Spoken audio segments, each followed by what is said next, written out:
You know, it's funny. When all of the other political leaders were basically satisfied, they got what they wanted. Joe Biden won the presidency. He goes back to his basement. Nancy Pelosi is probably going to be Speaker of the House again. Now, mind you, she didn't tell people she was going to run until after the election because she knows she is dramatically unpopular and it might have affected some of the seats. Well, Democrats lost seats, and yet Nancy Pelosi is still going to be rewarded despite the fact she lost seats. The woman pushes for $2.2 trillion, then immediately drops the number to half of what Donald Trump was pushing for, a number that she said was already too abysmally low. Complacent. She's good. And yet, 20, 30 million people are still unemployed. You're still having spikes in the number of people who are looking for work, with those numbers going up at a rate higher than estimates. You still have, 14 million people infected with COVID-19. You have, nearly 3,000 that died yesterday. That's not even accounting the, 300,000 that already died. And Congress has abdicated all responsibility for months, all over the thing of politics. They didn't want to give Trump a win. They believe that withholding the stimulus was worse off for Trump because at the end of the day, he's the president. He's the one with the Senate. The buck stops with the president. Even if the House refuses to negotiate with him, Trump is a figurehead. They thought Trump was going to get blamed for it. Now, whether Trump got blamed for it or not is unclear to me. Trump got like 10 million more votes than he would have typically, than he got the time before, which means that it wasn't necessarily that he was dramatically unpopular in the sense that people didn't come out and vote for him. They came out and voted for him more. So I don't necessarily know if this strategy worked all that much. Fact of the matter is the vaccine would have happened regardless. Fact of the matter is the public, if given the money, still might have voted in the exact same way. So Pelosi basically says she'll take half of what the Republicans were offering because Joe Biden is in, which gives the con away. The catch is, point was Biden. Now that Biden is in, we'll take the modest win. It didn't dig all that deep. And yet, the person who lost the primary, the person who didn't get what they wanted, the person who has probably more right than maybe anybody else to basically kick the ball and go home, is still out there fighting for America. And it appears that his fight and the leverage that was wielded dealing with a government shutdown might have just ensured that the American public gets a stimulus check, a direct payment. And that deal apparently may be coming today. Bernie Sanders, and believe it or not, Republican Hawley, and even Trump was for the stimulus or for the direct payments. Good job. Modest, paltry, but more than what they were going to get prior. Welcome to the Soapbox.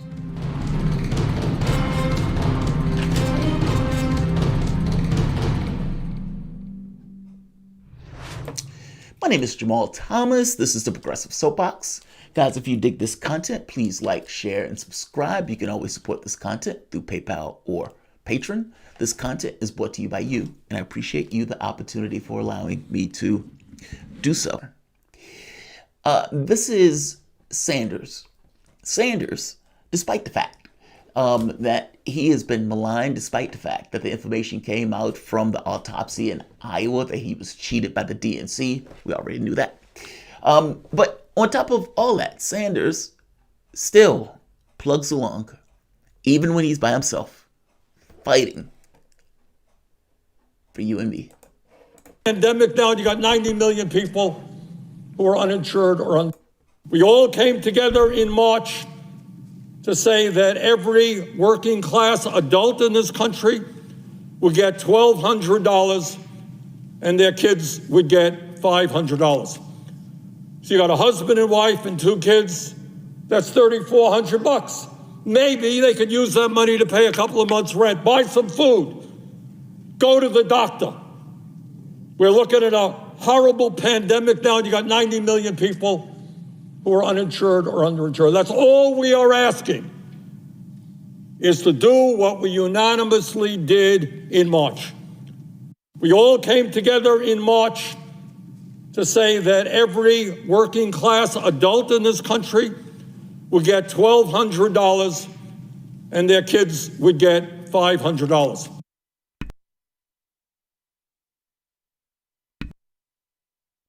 Basically, do your job. Do your job. All of these people are in dire straits. What is our job? This guy doesn't have health care. That guy is missing, have some kind of comorbidities that made that person worse. So meaning, even though the person recovered, that person still had issues that was affecting him as he went along. That person might have lost his job, and not just have lost his job, that person might be furloughed. Maybe that person can't go back to that particular job. Maybe he was lifting stuff that he doesn't necessarily have the ability to lift anymore. I am making the point that there are a lot of people in this country that the social safety net has basically said, fuck you. Thank you for the mental energies you've put into it. Thank you for the physical energies you've put into it. Thank you for the money that you've paid in taxes. Thank you for the things that you've bought. All of that stuff. We appreciate it. But at the moment of need, kick rocks. It's all politics. And whether you're Democrat or Republican, we can let it fall through the cracks. Nancy Pelosi has $100 million in the bank. The honest reality of it is that many of the people, all of these people, the overwhelming majority, have no skin in this game. Unless it is a potential for them to lose, there's no skin in the game. And the reality of it is, when you have a system where one party is shit and the other party is also shit, then you basically have a race to the bottom. The policies that the American public would vote for, that wants, craves, needs, ethically and morally should have, are off the table for both. This, in and of itself, is the problem, in part. The other part of the problem is that the individuals in the country are not willing to assert and to make a demand for what they want. The left often loves strikes. Strike, strike. They want a general strike. They want everything to strike. But in real terms, from a political standpoint, what is the difference between workers striking in order to bargain for wages or for some kind of negotiation with the boss versus lefties refusing to engage with these Democrats or whatever, either in elections or from the standpoint in issues of Congress, unless they're willing to back a people's agenda? I am making the point that unless the left is willing to say, I am done, you're not going to get my vote unless you're going to represent a public's interest. This is not even the interest of the left at this point we're talking about. 74% of the American public, not even Democrats. From a standpoint of Democrats, we're talking about like 88% back the policy. Why? It's rational, considering you're in a pandemic. Why wouldn't they back the policy with 14 million people infected, with like 30 million people without health care, all of these people without a job, all of these people being in dire straits before it happened? Do you realize before COVID-19, 42% of the public was making $18,000 a year? That's it. You're talking about poverty wages. And the people who got hit the most were those people. The further up you were the economic ladder, the better off you fared. And a lot of people, a lot of us, didn't do all of that. My job allowed me to work remotely. There are a lot of people's jobs that did not. And you ended up with this kind of bifurcation of America where one side is doing fine, the other side, not so much. And Congress looks at this and says, well, the side that's doing fine will basically ameliorate and mitigate any damage that we take from the side that's not. And the fact that neither of us pushed for it, both of us accepted the bipartisanship, the public has no option on the table. I hope you understand the problem here, right? You have two parties that have basically realized we can game the system by neither of us attending to the needs of the public.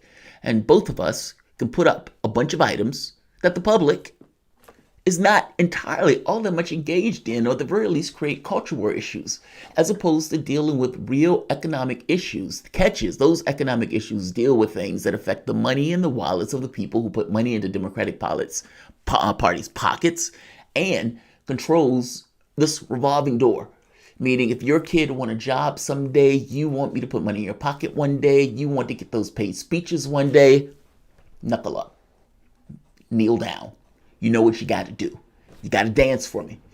And in that very specific situation, you have the left and the right willing to do the dance for the oligarchs, to be the front person to push policies that are basically in oligarchical interests. All of this is always a negotiation between the front puppets and the people in the back. The front puppets, the Bidens of the world, are trying to basically sell you on what they can offer in relation to what the oligarchs will be willing to offer. Meaning, over the course of the years, as you've gotten further and further to the right, the ideology of the Democrats themselves have basically formed the ideology of the oligarchs. On top of agreement, there's also this notion of power and leverage. It's always interesting to me that the rich are willing to pay in order to get things back. Whereas from the standpoint of the left, you don't have money. What you do have is support. You do have leverage, and that can be used to weigh in the balance, but it's never used. It's never weighed, and because it's never used, it's just assumed over the last 40, 50 years that it would never get used. You have nowhere else to go. And the left accepted the premise of that argument. The framing is wrong. You have two ways of looking at that. You have nowhere else to go, meaning it is your responsibility to get that guy elected. Or you do have somewhere else to go. I'm supporting policy. You support my interests or you lose. This is not going to be universal, right? There are going to be some policies that people say you support my interests or lose, and there is no way you're going to support those things. By the same token, I'm not being purist on this. My litmus test is just Medicare for all. That litmus test is 74% support from the public itself, 88% support from the Democrats.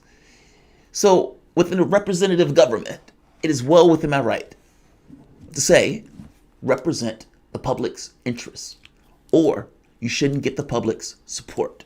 That is a representative government. Inverting that is something else. And unfortunately, the left has accepted the argument of inversion. In this very specific case, we have Sanders, and not even Sanders, it's Hawley also. He's a Republican. He's out here pushing for this also. The fact that you had to push this hard,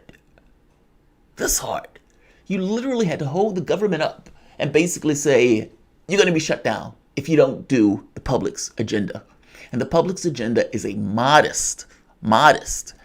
It's not even clear if it is going to be $1,200. I mean, the Washington Post was saying $600 to $700 and a cut and a reduction in the money that's either going to the states and to unemployment insurance. Understand for the moment, though, this is a situation that went for months without anything to keep the economy afloat. And it was understood what was going to happen because of it. Understood. Pelosi, Republicans in the Senate, and Donald Trump probably could have got them to conform, but Pelosi basically played politics knowing that the economy was going to tank as a result, and knowing the tanking economy was not going to be good for the president. This is politics. She hurt people for politics. Sanders, on the other hand, was out here fighting for America. Here's Hawley. And I want to show one more clip after this because it's awesome. Fox News has started attacking Nancy Pelosi on what? The paucity of her bill. Let's hear. This is, in fact, I'll show Hawley this way. This is Fox News. Now, he is arguing for stimulus bill. Fox News is also arguing, oddly enough, again, this is entirely to attack Democrats at this point, stimulus. I want to talk to you about this stimulus bill because it looks like they're getting somewhere. Just give us your update on where this stands right now. The important thing that Congress can do is give working people, working families relief before Christmas. And that's why we ought to vote in the Senate on a bill that will give $1,200 to every individual, $2,400 to couples, working families, $500 to kids who need it. This is what we did back in March. Every senator voted for it. This ought to be the centerpiece of any relief effort. People are desperate, Martha. Working people are desperate for help. We're not talking about wealthy people. We're talking about working people. They ought to be the center of this bill, not an afterthought. And that's why I've introduced legislation to get it done. Yeah, this is what's so crazy when you look at the numbers on the deals. That's a Republican making that argument on Fox News. And Fox News is okay with the argument. Let's keep going. I mean, of course, this is being done to hit Pelosi, but let's keep going. That were considered months ago, and Nancy Pelosi, the Speaker of the House, said, nope, that's not enough. Listen to what she said. This is back in August 11th. She said this. Watch.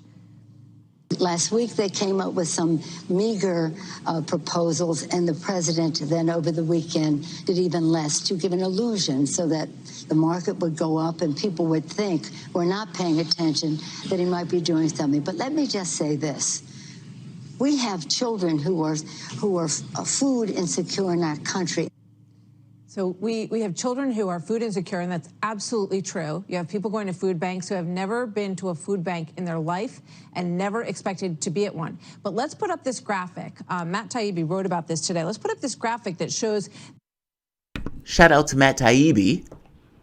Awesome that they're referencing him. Let's keep going. This is the state and local aid that Nancy Pelosi said she could not do without, that she needed to have as part of any deal. $436 billion. Then in October, it shrunk to $300 billion. And the deal that they finally, came to the table on and said, okay, now it's time to help America's working people, is down to $160 billion in state. That's embarrassing. That's embarrassing. You're being called to account on Fox News for hypocrisy and a paucity of ideas in regards to helping the working class. Let me repeat that. The Democratic Party has gotten so corporate that they are now being attacked on Fox News for not investing enough in the working class. That is amazing that this is where you are. I don't think this is an overturn per se. Steve Schmidt has just joined the Democratic Party because why not? Steve Schmidt get everything he wants in the Democratic Party with the Joe Biden of the Democratic Party. That's basically the party. Mitt Romney, for all intents and purposes, can join the party. Jeb Bush can join the party. George Bush can join the party. Hell, I'm not even sure those people haven't already now that Joe Biden is president of the United States. I don't see a dramatic difference between any of these people and Biden. Republican or Republican light. And unfortunately, progressives co-signed it. A bipartisan proposal released earlier this week by a group of moderate lawmakers excluded a round of $1,200 stimulus checks, but as congressional lawmakers, or leaders, tried to resolve differences in recent days, they decided to try and include a round of direct payments in emerging legislation. They are rushing to complete a deal because they must pass a spending bill Friday at midnight in order to avoid a government shutdown. House Democrats had sought a much larger stimulus package before the election, but have softened, for some reason, after Biden was elected. Now, when asked about the amounts, here we go again. Senator John Thune, a second-ranking Senate Republican, told reporters that lawmakers were considering providing stimulus checks worth between $700 per person, $600 or $700 per person. He added that the package was expected to have an additional federal unemployment benefit of $300 per week, the same amount called for in the bipartisan package. One of the other developments on this, Jamarl on Twitter put out basically that the Progressive Caucus were firmly behind tanking this bill, meaning they were going to reject this bill. They weren't going to vote. They were going to vote en masse against this bill if it didn't contain direct payments. I think the saddest part, honestly, about all of this, Sanders is fighting tooth and nail. Hawley is fighting tooth and nail. All of these people, many progressives, are fighting tooth and nail. What are they fighting tooth and nail for? A bill that was dramatically cut, that was half of what even the Republican bill was going to offer. The Democrats accept less after winning the presidency and keeping the House. Think about that. You win the presidency, keep the House, you may even take the Senate, and yet what you end up settling for is less. Even when you win, you lose. And it's just for a paltry sum. Like, they are fighting tooth and nail for incremental amount. And that's where our politics is. The 2.2 trillion out the window. Trump would have even taken 1.8 million out the window. And now we're at half of what Trump wanted. And progressives are fighting tooth and nail. And when they get it, they're probably going to cheer for some that is half of what Nancy Pelosi said before was unacceptable.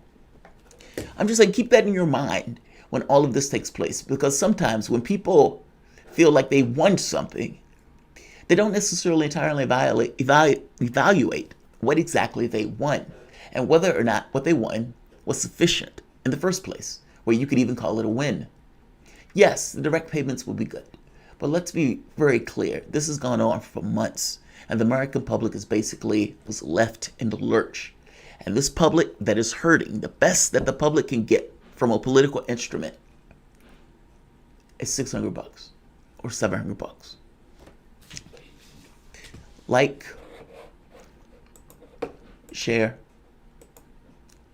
and of course, subscribe.